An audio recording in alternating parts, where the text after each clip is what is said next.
Hello and welcome to another video. So today we're going to be playing the JCG first place mid shadow deck. So it's pretty straightforward, you know. A little different. All mid shadow decks tend to be slightly different. This one runs one Phantom Howl, obviously for the burst damage, along with just double Catacomb, a double Attendant to combo with a Yerd quite nicely, and other few little combos here and there. I played a bit with this deck and it's done pretty well, so I'm quite happy with it. So we'll go straight into the games here. Alright, we got game 1. Basically just Shadow vs Shadow. I think the first couple are Shadow vs Shadow, and the final game will be Shadow vs Blood. Let's play together. I do slightly misplay this game right towards the end, but we'll get to that when we get there, I guess.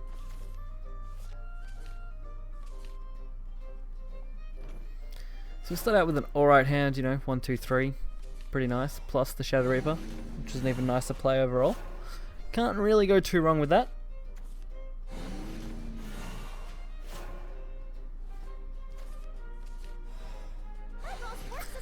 Alrighty, so we get the 1 and 2 drop. I'm pretty sure they pretty much mirror me, which isn't so bad. It means I do get the benefit of playing the Shadow Reaper, which is nice. Of course they do go for the trade, well I go for the trade, sorry, boosting the Shadow Reaper and allowing me just to hit face. They do get the evolve though, which makes things a little more difficult. And they go double Goblin. Super aggressive. You gonna mess with me? So my next play, pretty much just defend. Hold out as long as I can against this Catacomb here. They do go for the trade. So they do have a crazy board, which is a pain in the ass to deal with what I've got. So I'll try and do my best to kind of hold out. And I decided that Yerd Evolve is probably the best option for that. And I decided to evolve the Yerd. No one escapes the wheel of destiny. Well, there are plenty of alright options. I mean, Demon Lord for turn 7 is what I was kind of aiming for, hopefully comboing that off. Unfortunately, this means they have to use a lot of their stuff to remove my board, which isn't so bad. But unfortunately, they do have that, which is an absolute pain in the ass because it allows them to trade pretty optimally with my board. And I almost don't know why they didn't Soul Squish first and actually attack into the 4/4 instead, but definitely interesting. So we get to drop Bone Chimera. I also then use the proc effect because I plan to use the evolve, which is fine. It's a pretty good play, honestly. My next option will probably be to aim for the Demon Lord, hopefully, just to clean up the board a little. Unfortunately, they do drop another Catacomb. Dropping 2 Catacombs like that makes it so difficult to come back on the board. The only good part is they've left this Attendant of the Night alone, which means it can slowly build up chip damage, which is nice. So I could have went for the Death's Breath, which would have been probably a little bit better for the warding effect, but they would have just probably cleaned that up anyway. So I decided to save it for a little later and just clean up the board myself. I think by the end of this cleared up, they are just left with 3 1/1s, which would have been 9 damage with the Hector, so I wasn't too worried about that, and then I could just Death's Breath for a defensive if I need to. Unfortunately, they decide to clear off the board anyway. We're also holding out for a decent Cyclone play.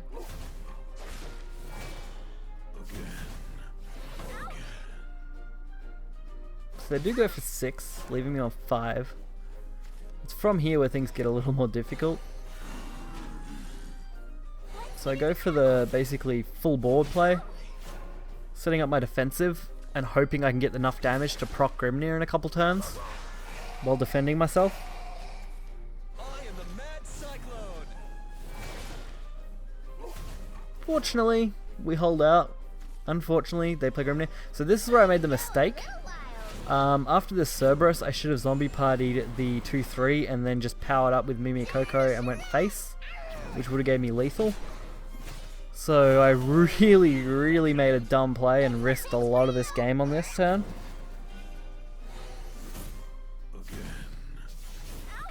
Fortunately, it still works out and I'm able to defend for Grimnir, but I really should have won that turn. I didn't notice the play until after I'd already fucked it up, unfortunately.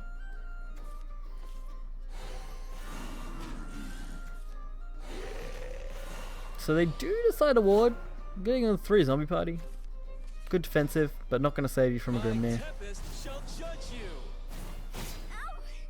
And even from Grimnir, it would have only just saved them. So that's game 1. So we'll head straight into game 2. So game 2 here is another Shadow matchup. Shadow seems to be quite popular in ranked at the moment, obviously. Well, at least today. Yesterday I found a lot of dragons, today we're finding a lot of Shadow. Before that I found a lot of blood, you know, it's just been kind of day by day, seeing what pops up. So we can go into Skull Beast for turn 1, which I really love. Other than that, we're probably going to aim for a Catacomb, Prince Catacomb and Grimnir sort of play style.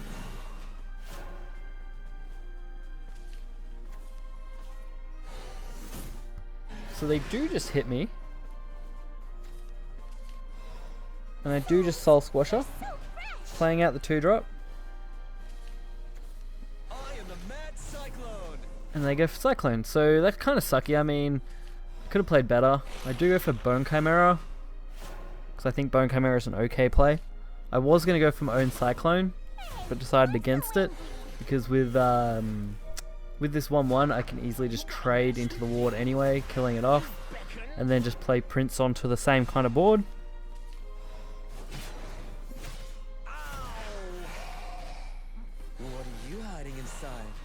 Giving me basically the same level of advantage here. Hopefully set up for a nice Shadow Reaper. And if not, maybe something else. So unfortunately they do see Foul Tempest. Pain in the arse little card. But at least we do get to see a couple different variants, you know. We've got Ledger here. So obviously no Ledger, procking, giving more stuff. Fortunately Soul Squasher is available. And along with the 1-1 play, we can proc Soul Swasher, kill off their 6-6, evolve, trade, hit them for 3. And have a 2-2 on board with plenty of 1-1s for trade later, which I quite like.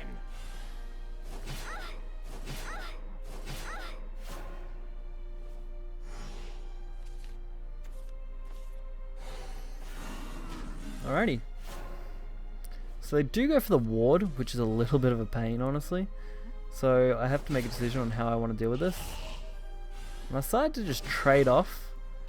I know boosting the 5-5, getting a 5-5 Reaper is actually not bad value, and I can easily just drop Death Breath, evolve 1, trade, and hopefully boost the Reaper even further as the game progresses. So I'm not in a bad spot.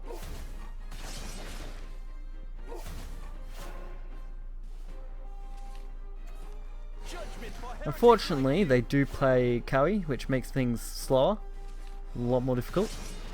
So I just ram the 5-4, kill off my 4, and then just get some damage in, and build a board again.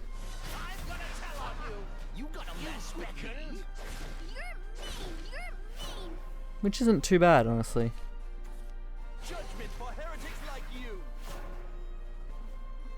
But they do play another Kawi, so we get 2. Yay, 2 Watchmen. So I decided to deal with this.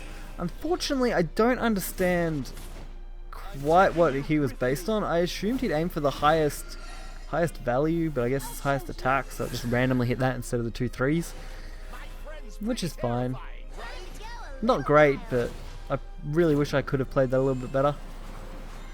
I still get really good damage here. I hold on to the Mimi Coco just in case. And fortunately, they play another friggin' Cowie. So that's 3 in a row that I've had to deal with. Real pain in the ass. At least this does buy me time for the Cyclone play later on.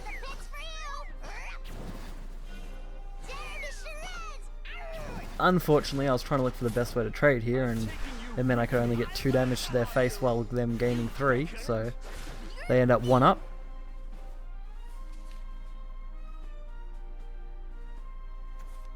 This world and the next are unchanging. So a little unfortunate. Then they go for net, pull out the Maud,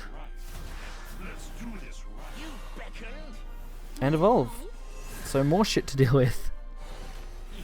Honestly, it's not so bad. Them betraying means that Cyclone can clean up the 6-4, and I can just deal 4 to face, well 8 total, meaning I only need Phantom How to go off.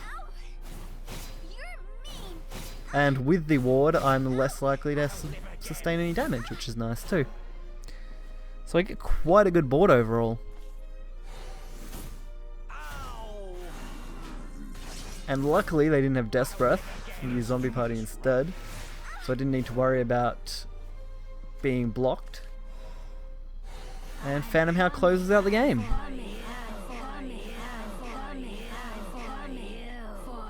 Which is really, really nice.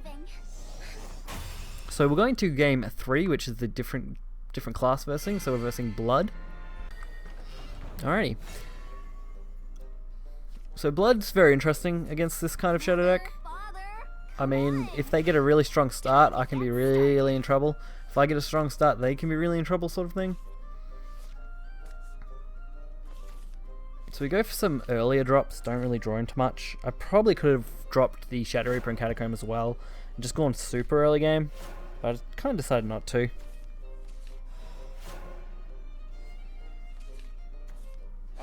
They do drop Duke, which unfortunately I leave up for a little while, making things a little difficult. I probably should have just cleared it with Zombie Party straight away and not worried. I probably leave it up a lot longer than I should, I guess. I just really didn't think much of it at the time, and instead decided to go for the whole Catacomb turn 4 play, which I knew I'd take a lot of damage for, and unfortunately they played 2 Cyclones.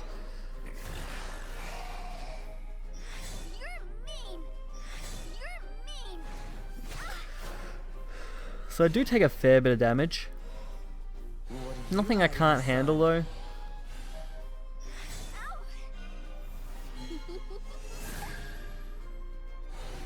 Dance, dear bones of light. So we do have the Catacomb. We do get to then trade into the other Cyclone, which is nice, and ping 1 damage to their face. And we're still at 10.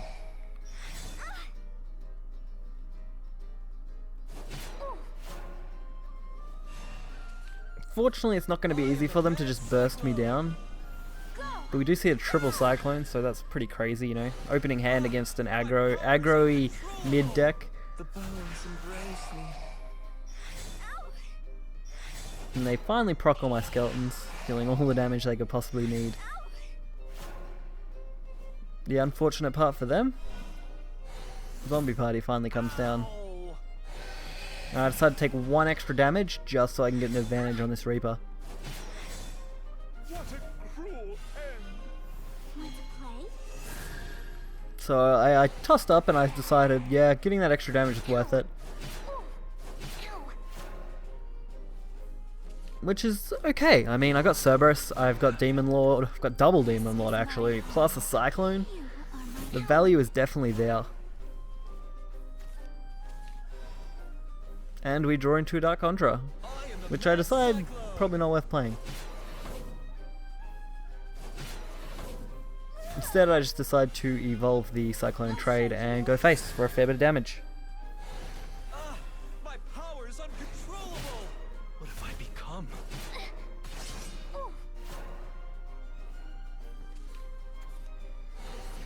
But not too bad, you know, they go for the Storm. And then using this, they try and, you know, clear the board out as much as they can, which is a good strategy. Unfortunately, leaving up anything means that Demon Lord is able to win. So that's pretty much what we do going from here. We just play Demon Lord, strike face, and get enough damage to cause lethal.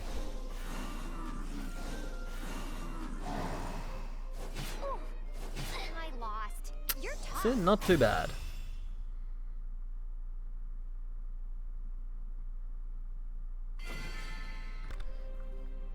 So overall, I personally enjoyed playing this deck a bit. It was a bit of fun. It does quite well with what it's structured. It's a little awkward with the one Phantom Howl and, you know, a couple other just 2s, but it seems to work. I mean, you don't need to go over the top of this deck. If you can play it right, you can do quite well. I know it is a tournament deck more than a ladder deck, but it still performs quite well at being a mid-shadow deck. So hopefully you guys enjoyed this video. If you did, make sure to hit that like button and subscribe, and you can check out the deck list in the description below along with any other important links, and I'll catch you guys next time. See ya.